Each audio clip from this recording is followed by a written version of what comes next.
Hey guys, welcome back to my channel. First of all, जिसने अभी तक इसके प्रीवियस एपिसोड नहीं देखे हैं, फटाक से जाइए कमेंट बॉक्स को चेक कीजिए, लिंक आपको वहीं मिलेगा।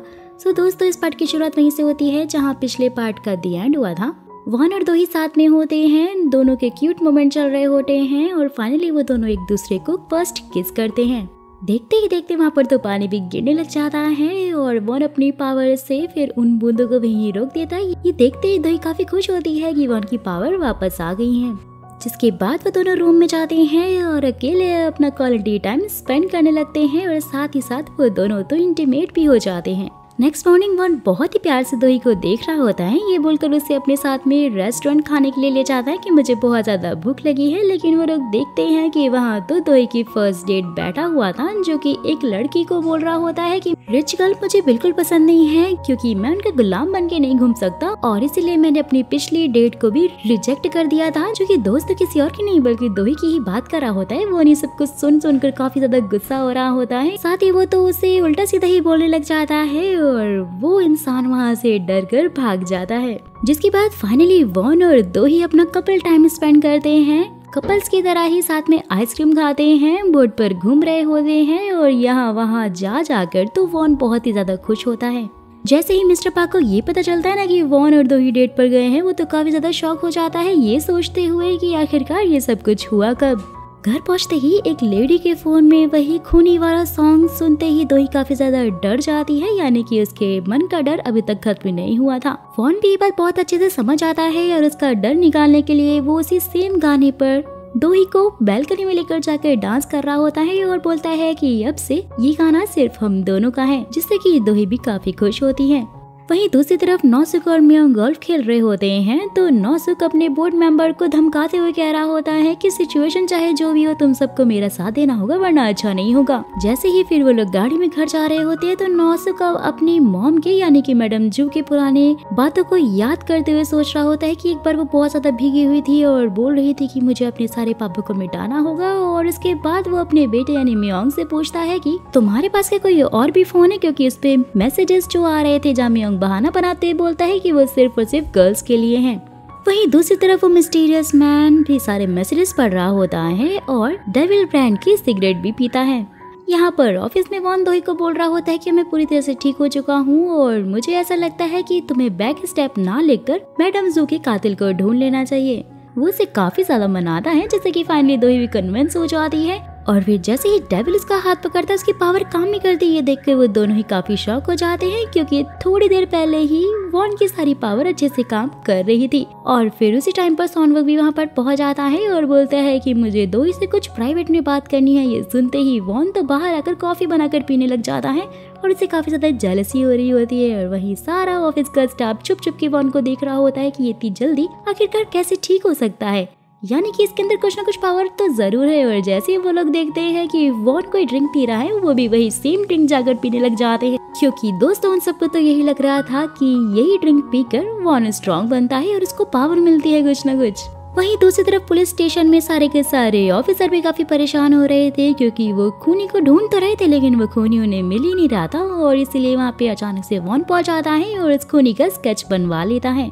यहाँ पर वॉन के ऑफिस यानी कि सैनवर्ल्ड फाउंडेशन में माफिया के सारे गुंडे मिलकर ये बोलते हुए सफाई कर रहे होते हैं कि आज तो हम हमारे बॉस के ऑफिस को चमका कर ही रहेंगे। लेकिन दोस्तों वो सफाई से ज्यादा वहाँ पर शोर मचा रहे थे और ये देखकर मिस्टर पार्क भी सोचता है कि हमें कुछ ना कुछ तो करना ही होगा इन सबको रोकने के लिए। और इसीलिए वो फटाक से वॉन को वहाँ पर बुला लेता है। वॉन के वहाँ पर जाते ही सारे के सारे माफिया गुंडे तो काफी खुश हो जाते हैं और उसे बॉस बॉस कहकर बुला रहे होते हैं। वॉन को काफी गुस्सा आता है और साथ ही उन्हें बोलता है कि अगर तुम लोग सच में मेरे लिए कुछ काम करना चाहते हो ना, तो ये जो खूनी है इसे ढूंढ कर लेकर आओ, और अगर तुम लोग नहीं ला सके तो मुझे अपनी शक्ल मत दिखाना। और ये सुनते ही वो तो अपनी सारी फौज को लेकर वहाँ से फरार हो जाता है उस खूनी को ढूंढने के लिए।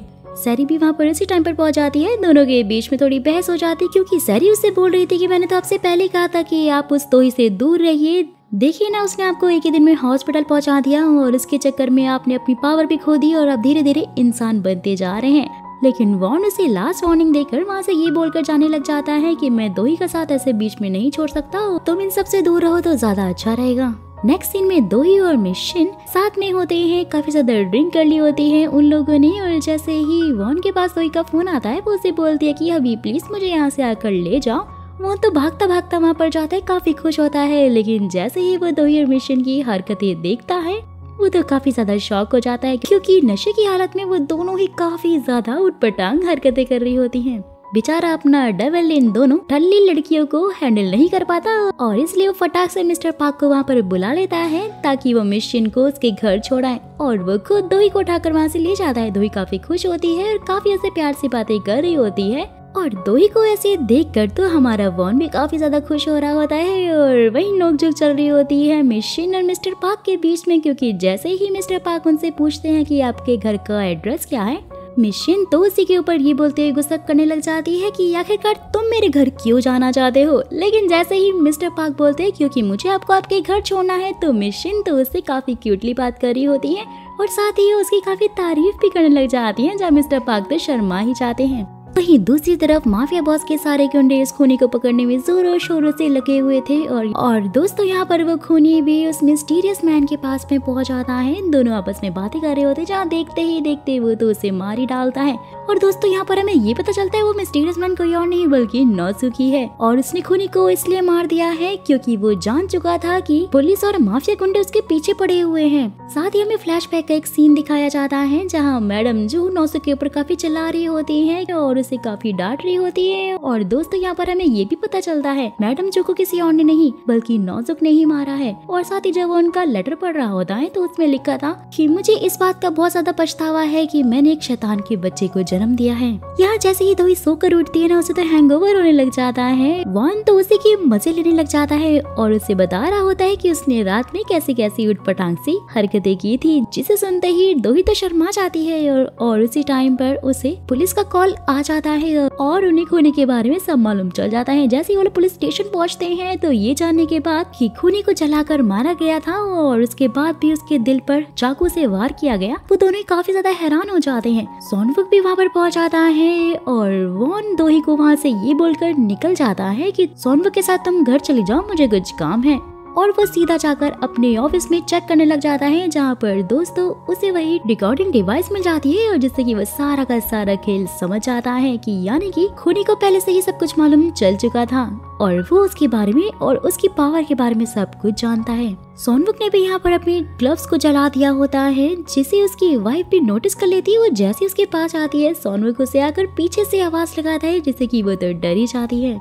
वहीं वॉन के ऑफिस में ये देखते ही कि सारी घड़ियां रुक चुकी हैं, वो तो बहुत ज्यादा डर जाता है और उसके बाद भागते हुए सीधा हॉस्पिटल पहुंचता है, जहाँ पर उसे ये पता चलता है कि जिन जिन लोगों के साथ में उसने कॉन्ट्रैक्ट किए थे वो सारे के सारे कॉन्ट्रैक्ट अभी टूट चुके हैं। यानी कि वो बच्चे जो कि कैंसर का शिकार थी और लास्ट स्टेज पर थी, वॉन ने उसे ठीक किया था, वो दोबारा से बीमार हो गई है। और दोस्तों वहीं पर उसे वही भिखारी औरत भी मिलती है जो कि उसे एक बार पुलिस स्टेशन में मिली थी और उसे देखकर वो समझ आता है कि कुछ तो गड़बड़ जरूर है। और वो फिर उसे एक सीक्रेट प्लेस पर लेकर जाती है और उसके चुटकी बजाते ही बार बार जगहें चेंज हो जाती हैं और ये देखकर तो वो काफी ज्यादा शॉक हो जाता है, जहाँ पर फाइनली उसे ये पता चल जाता है ये कोई और नहीं बल्कि गॉड है। दोस्तों ये जानने के बाद तो वॉन और भी ज्यादा शॉक हो जाता है कि उसे उसकी पावर सिर्फ और सिर्फ तभी मिल सकती है जब उस इंसान की डेथ होगी जिसके पास उसका हॉली सिंबल चला गया है, यानी कि दोही। वहीं दूसरी तरफ सोनवुक सीधा सरी से मिलने के लिए पहुंच जाता है और उसे जाकर बोलता है कि मैं जानता हूँ कि तुम वॉन के बारे में सब कुछ जानती हो और मैं भी सब कुछ जानना चाहता हूँ, क्योंकि मैं दोही को ऐसे टूटते हुए नहीं देख सकता।